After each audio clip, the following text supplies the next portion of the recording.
technical snafu, which the crew got fixed. Many, many thanks.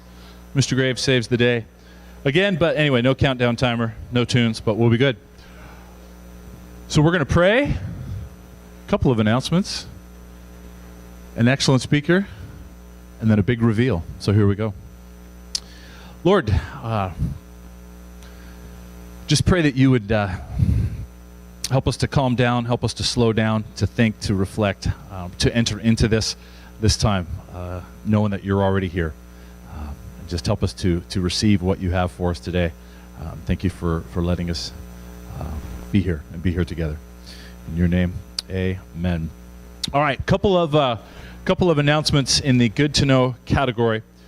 Chapel last week went long, so we didn't have much time to really talk about this, but Perry Springman, who is here, left me with lots of cards for potential child sponsorship through World Vision. So if you're interested in that, please let me know, and I can get you connected to that. It's actually pretty simple how it all works. So if you are interested in that and aren't currently doing it, or if you're already doing it and want to do another kid, that's great. But talk to me, and I can get you set up for that.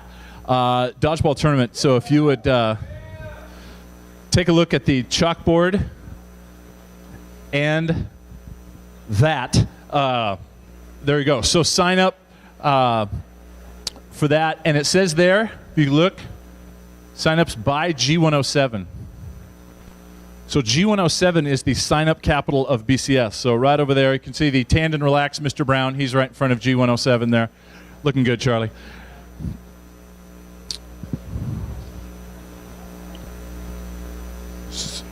So get signed up for dodgeball.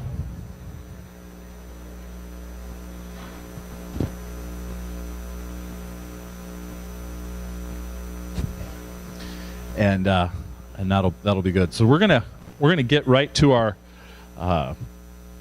speaker, and she's gonna introduce a song and just give you a little introduction of who she is, and then afterwards she's gonna take it from here, and it's gonna be very good. So it's always good to have people who've been here, who've literally sat in these chairs, come back. There is life beyond BCS. So what does that look like, and what can that look like, and so on.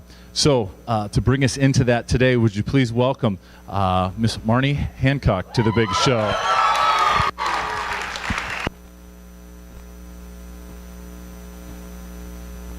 So, hi guys. So, yes, my name is Marnie, and I graduated last year, and so the song that I picked out for the worship group to sing is called Good, Good Father.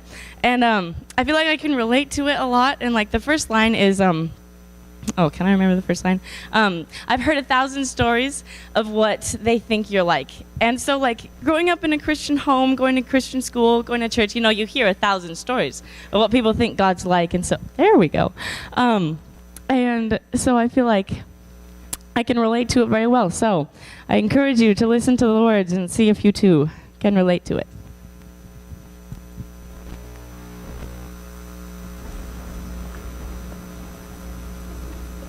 This is just a listen and enter in. We don't have to sing along. There's no lyrics on there.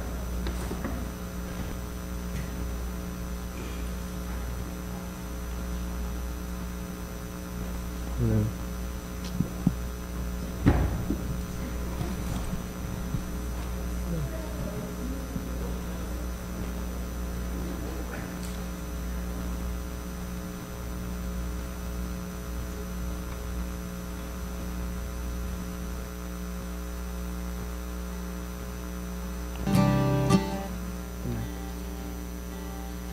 The mic's not on. So. Okay, so.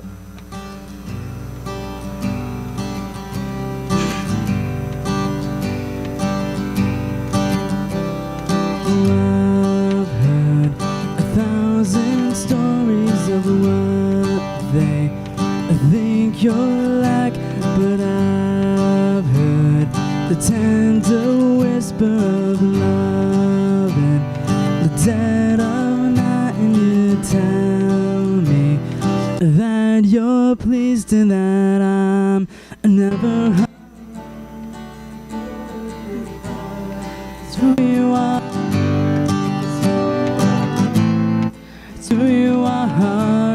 I'm loved by you. It's who I am. It's who I am. It's who I am. Oh, and I've seen many searching for answers, far and wide, but I know we're all searching for answers. Only you provide, 'cause you know just what we need before we say a word. You're a good, good Father. It's who you are. It's who you are. It's who you are. And I'm loved by you. It's who I am. It's who I am. It's who I am. Because you are perfect in all of your ways. You are perfect in all of your ways. You are perfect in all of your ways. To us, you are perfect in all of your ways. You are perfect in all of your ways. You are perfect in all of your ways. To us,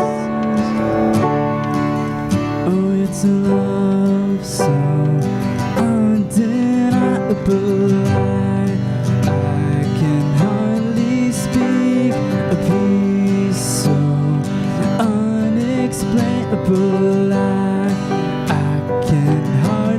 speak as you call me, deeper still as you call me, deeper still as you call me, deeper still into love, love, love. You're a good, good Father.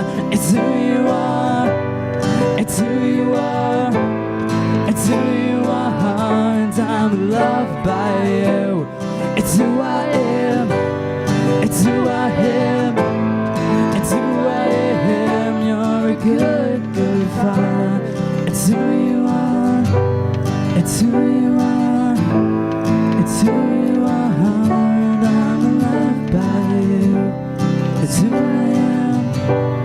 It's who I am. It's who I am.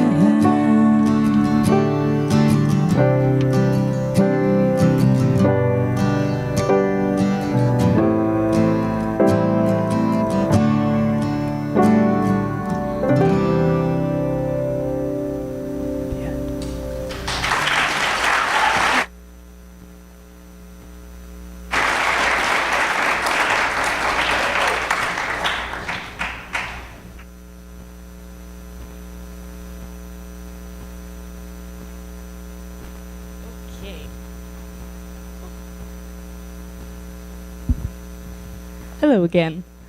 So, would you guys pray with me real quick before I get started?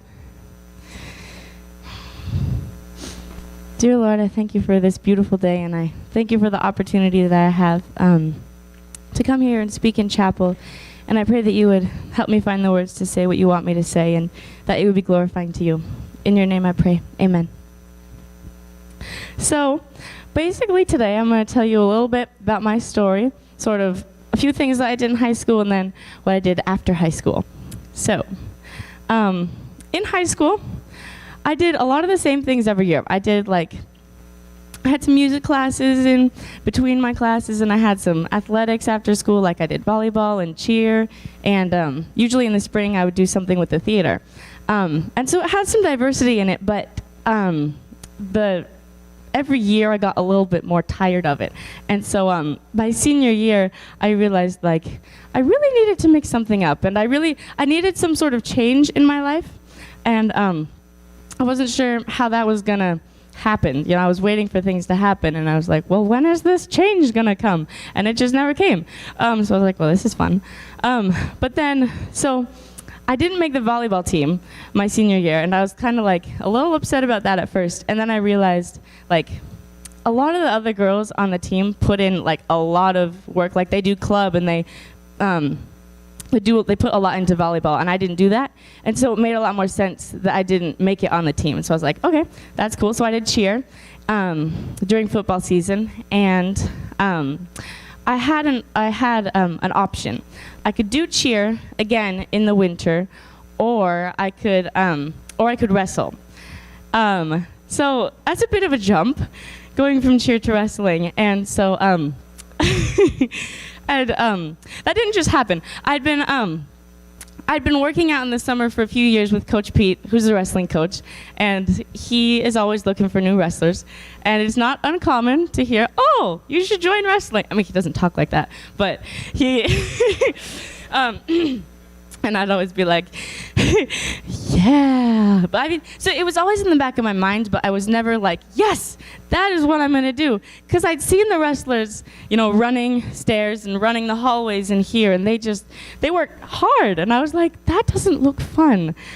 So like, why would I want to do wrestling? And so after my first season of cheer, fall season was over, then winter season was coming, and I was like, I don't think I want to cheer again. I think that I'm actually going to do wrestling. So like 3 days before practices started, I called Coach Pete and I was like, hey, so is it too late for me to wrestle? And he was like, nah, you can totally wrestle. And so I was like, sweet. And so I did.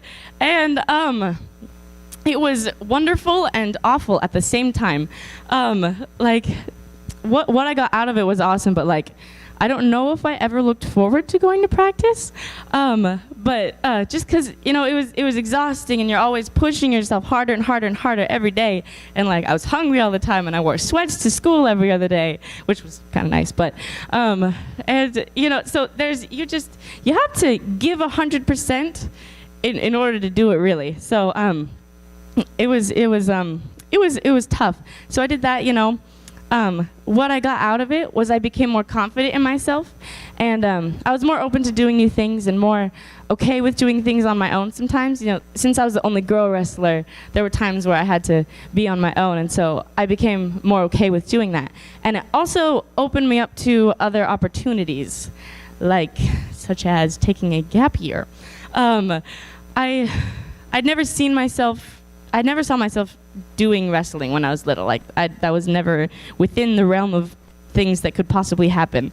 And another thing I never thought that I would do was take a gap year and do YWAM, which is what I did. And so the way I heard of it, YWAM, a girl named Meredith Lampy, who was an alumni from here, came to chapel, I think when I was in my sophomore year, and spoke about YWAM. And so that's where I heard of it, and at the time I was like, oh, that's too good to be true. Like, to go not do school for a year, what a concept. And travel and learn about God and stuff, and I was like, yeah, I never saw myself doing it. And then by the end of my senior year, I was so burned out with school, and senioritis hit hard, man. And I cannot do more school. I mean, I probably could if I absolutely had to, but I didn't absolutely have to. I had this other option, and so I took it. And so YWAM stands for Youth with a Mission. And it's all over the world. You could literally go to Hawaii, Switzerland, New Zealand, all over the world. So I went to Discovery Bay for mine. It's up near Port Townsend. It's 2 hours away for my classes. So okay, the first school with YWAM, the first thing that you do is called a DTS, and that stands for Discipleship Training School, and that's broken up into 2 parts. The first part is the lecture phase, which is 3 months long, and so during that time you're in class and you're learning about different subjects that have to do with God, like learning about the nature and character of God, hearing His voice, spiritual warfare, things like that. And a new speaker comes in every week and tells you about it. And also during those 3 months, we did a lot of worship. We did a lot of local outreaches. We did some work duties around the base, and it was a great time. And so this is Discovery Bay, and this is the group of people that I did my DTS with, and they are a fantastic group of people. We're all kind of weird in our own weird ways, and when we all came together at this base, none of us knew each other, and all of our weird quirks and personalities sort of started popping out. And since it was such a small base, we were sort of like a family, kind of like there were only 7 of us students at the school. And so we all got to know each other really fast. And we laughed all the time and we sang all the time and we were super weird. There was one time where we were trying to get some work done and we were split up into 2 groups. And I was in one group and I heard the other group just laughing. And I was like, why are they not working? We really need to get this done. And then one of the other girls in my group was like, oh, they're having a great time. And one of them comes into the room and she's just cracking up and she's like, oh my gosh, Logan popped his knee. And I was like, what? And they were laughing for like 10 minutes straight just because somebody popped their knee. And then we all came into the room where they were laughing, and then we literally laughed for 45 minutes straight. Like there was just a lot of laughing about this little thing, and then we were laughing at each other's laughs. So it was a weird time, and it was a great time. So that was like basically the first 3 months of the school. So the second portion of the school, which is 2 months long, is the outreach phase. And so in our outreach, we went to China, Thailand, and Cambodia. So China was fantastic. We spent 3 weeks in a city in China called Minyang. And while we were there, we spent a lot of time with the missionaries that were there.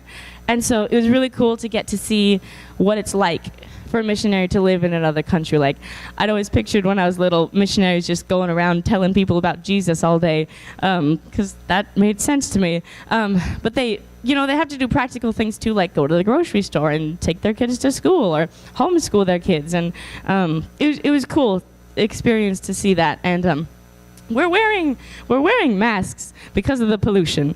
In case you were wondering why that is a thing. So the pollution is very bad in China, and at least in the city we were in. And after we were done with those 3 weeks, we were in a plane going up, and we were like, guys, we're gonna get to see the sky again, because you couldn't see the sky, it was so bad.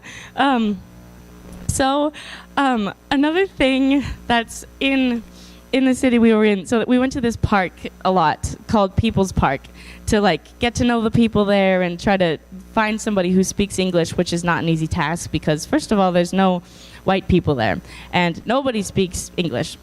So it's not an easy task. So what we did was there's certain times during the day where the park is busier than other times. And so during those busier times, you'll find big groups of generally elderly women who are just dancing.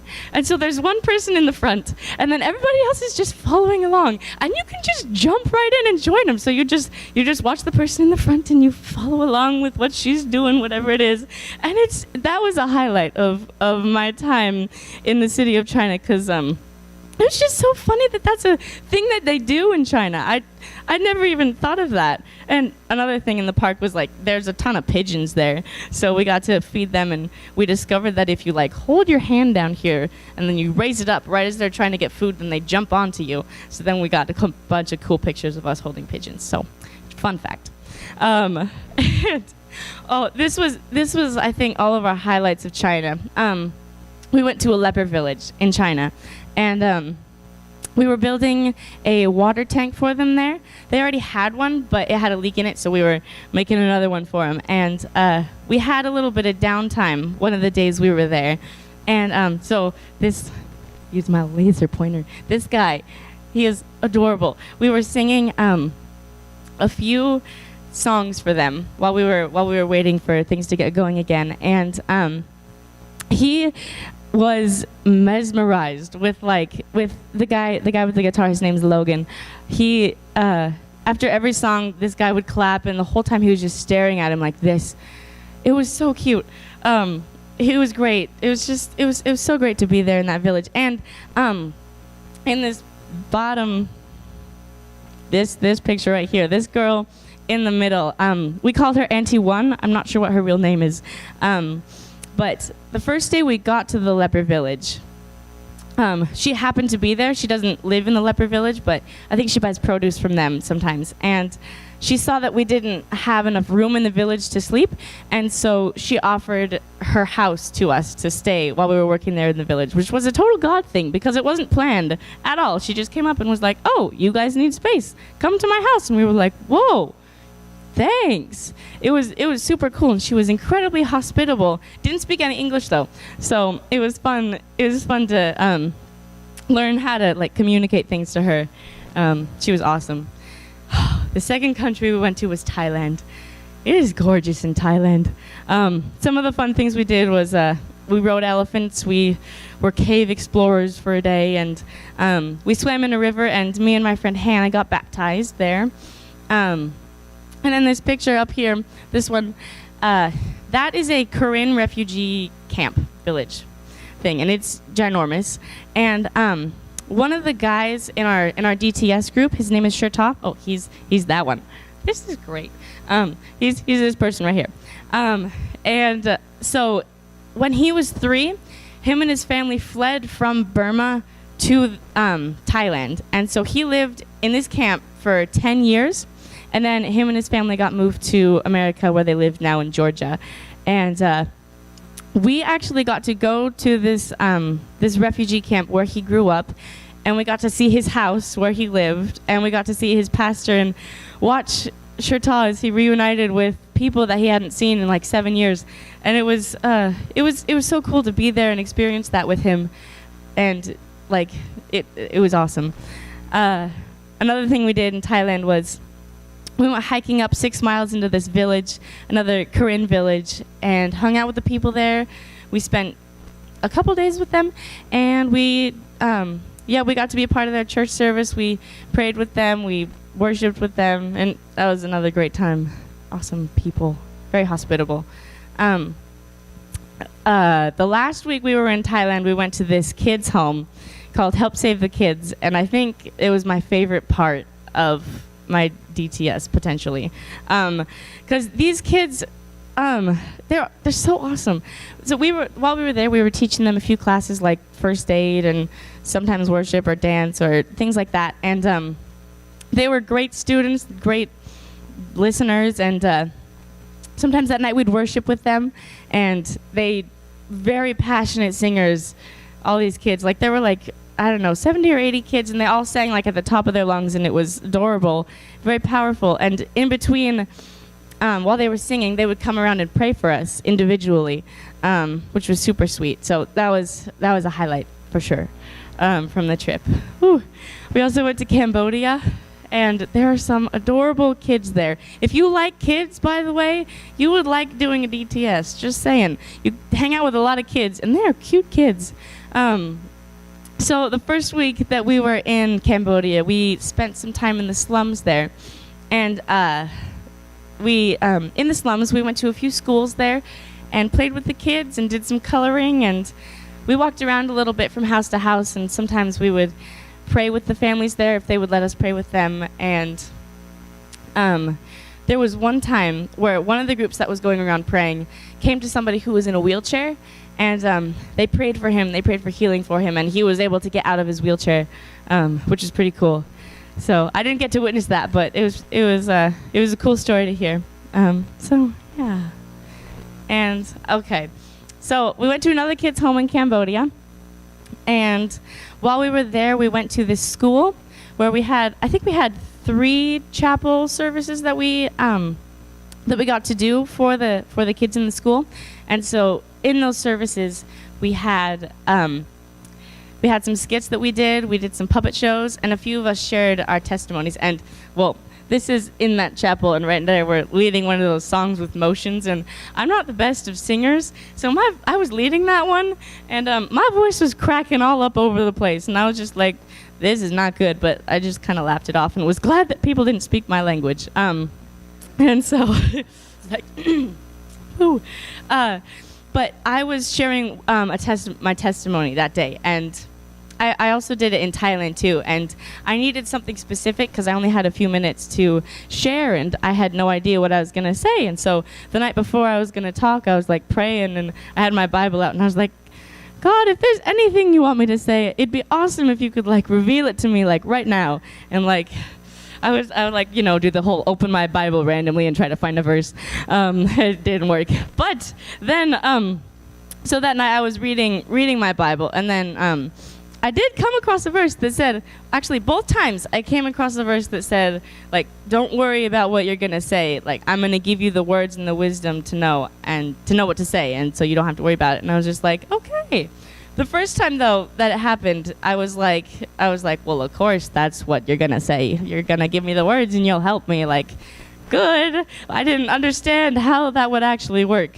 So both times when I was speaking, I was like, you know, waiting, like, how, like, is there a big voice that I should be listening to that so you'll tell me and I'll say it? Or, you know, I was confused. But I went up anyway, you know, and spoke, and it went smoothly, and I had something to say both times. And usually when I'm talking, I tend to forget what I said at the beginning of what I was saying, so I have a hard time wrapping up what I was saying. And so both times I was able to wrap up, and I remembered what I said earlier. And so I felt like God was sort of reminding me of the things that I'd already said so that I could wrap up what I was going to say. And so I felt like in that way, he sort of helped me find the words to know what I was going to say. And I didn't worry about it the second time. The first time I worried about it. But so it worked out, and it was an awesome way to see an answer to prayer and to see how God works practically in our lives. And so at the end of our trip, well, actually in the middle of our trip, we went to this place called Angkor Wat, which is this cool temple. It's like 800 or 900 years old, I think. And we got to do some prayer walking there. We got to explore around, and that was a fun time. And at the end of our trip, we got to go to the beach, which was awesome, in Cambodia. And the water was warm, which was not so great because it was hot outside, and you're like, oh, good, refreshing water. And it was like a hot tub. And I was like, well, this is still great.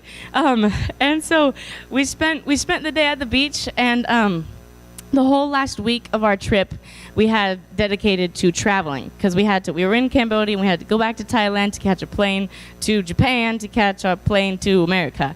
So we had a whole week of traveling ahead of us. And so at the beach, being the genius that I was, didn't drink any water all day.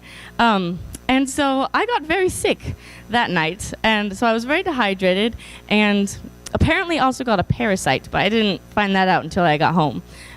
So I was sick the whole week we were traveling. So the first couple days I was like throwing up, which is something that terrifies me. For those of you who don't know me, I think there's a term for it, like emetophobia or something like that. And I have that. Like, people throw up and I start shaking, and I'm like, all the judgment in my mind goes out the window. I'm just like, get away. Like, just, so I was throwing up, and so I got to kind of conquer that fear, but not really. And so I was throwing up, and by the end of the week, I had eaten about a banana, which actually, yeah, I ate a whole banana, and I was pumped about that because I hadn't eaten anything in like 5 days, and then I ate a banana, and I was like, guys, I just ate a banana.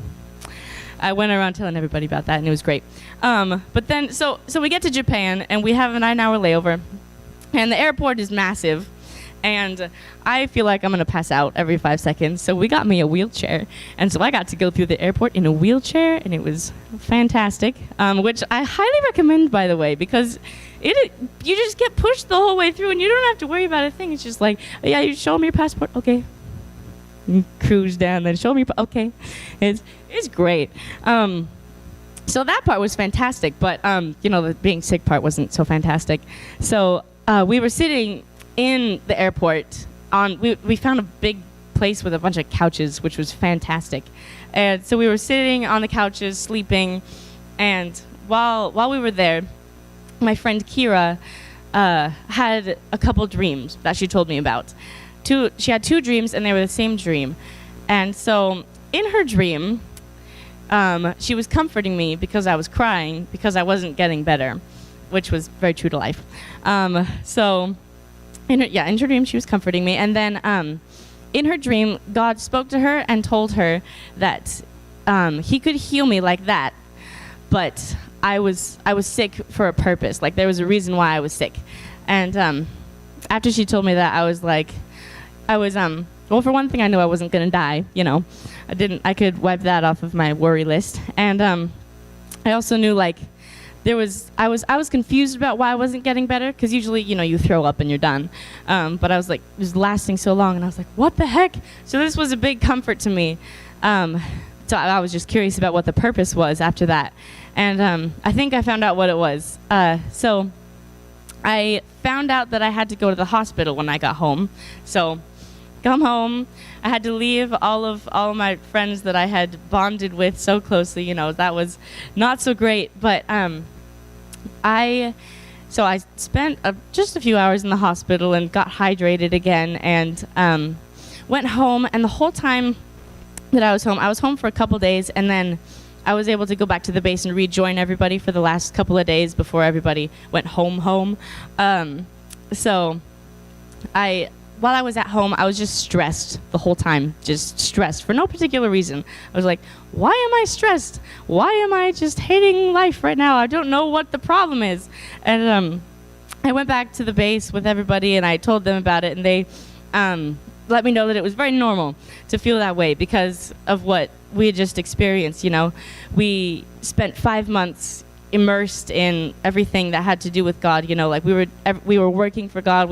He was always involved in everything, and we were in other countries too, so major culture shock. And so it's very different going from that environment to going home, where the focus is more on practical things. You know, it's just a very different life. And so I was very overwhelmed with that. And so since I was able to go home, I was able to come back to the YWAM base and talk with everybody about what I had experienced at home. And so I had a better idea of how to handle it when I actually went back home, officially. So I think that's the reason why I had to be sick for so long and had to go to the hospital and had to go home, so I could have a taste of what it was going to be like, and then talk to my friends a little bit about it once I got back to the base, and they could comfort me about it. So during my DTS, I learned a lot of things, and it was a very eye-opening time, because one thing had gone over my head my entire life, and that is that God wants a relationship with us. And you'd think, well, I would have thought that, you know, we would understand that God actually wants a relationship with us individually, and that he died for us individually. That's a hard thing to grasp. And so the first week of my DTS, first week in school, I was mind blown, because it was wait, he actually likes me? God likes me? And he likes us individually. When the Bible says God died for us, you know, you just sort of think of us as the world, you know, and you don't really personalize it. But this school, being with all these people, it helped me to personalize it more and realize God actually wants to get to know me, and well, he knows me completely, but he wants me to get to know him, and he wants to reveal himself to me, and he wants me to find him. That had completely gone over my head. My mind was blown the first bit of school, and then it just kept being blown after that. I'm surprised my mind is still intact. And so that was my main thing that I learned during the lecture phase. During the outreach phase, I got to see how God actually is involved in our lives, because you know, you hear oh, God will help you with this, and just pray about it. And it's yeah, but I've never seen that work, you know? My whole life, I'd never really seen, prayed and then, oh, it's answered. But that happened all the time while we were overseas and while we were in school. Even just being at the leper village, we're oh my gosh, we don't have anywhere to stay. And this random lady comes, oh, by the way, come stay with me. Okay. Boom, right there. Very practical things, very visible way to see God work in your life, because that doesn't happen on accident. That's not a coincidence. And speaking in Thailand and Cambodia, knowing what to say, that's not something I'm always good at. And so he helped me with that in a very practical way. And being sick and having him give Kira a couple dreams that she could comfort me with, like just things like that happened like all the time. It was such an experience. I can't even explain it. So I realized that doing things that mix up my life and that take me out of my comfort zone sort of make it easier to see how God is working in my life. Like, if I'm afraid of something, then I reach out and try to grab something. And so I'm learning to reach out and grab onto God and learn what that even means. So, like, it's interesting. I forgot to tell a story. I'm going to share that real quick. During wrestling season, Coach P always comes in with verses to share with us, and he'll share the verse and explain a little bit about it and show us how it applies to our life. And one time after practice, he told us to go home and get one word out of the Bible and just something to like hold on to. And so I was like, okay, I don't read my Bible, so this will be interesting. And so I went home and I opened my Bible to Genesis, which is random. And the verse I sort of picked out was Genesis 1:31, and it says, God saw all that he had made, and it was very good. And there was evening and there was morning the sixth day. And so, random verse, I understand. How I applied it was evening was practice, and morning was when practice was over. So there was evening and there was morning. There's a dark time and there's a lighter time. So how I thought of it was the darker the evening, the brighter the morning. Like the more I put in here, the more I'm going to get out of it. The harder I work now, the better it's going to feel when I get done. So that sort of pushed me, like running sprints and stuff. I was just like, this will end someday. It was good to have something to hold on to. And so that was a way that sort of sparked something in me. Seeing how God actually works through his word, and how a verse can be running through your mind and actually be helpful for you. Because we memorize verses in Sunday school and stuff, and you just sort of do it to check the box, and this was the first time I'd actually had a verse help me out, and really help me out. And so that was sort of the first time that I'd seen God work practically in my life. And so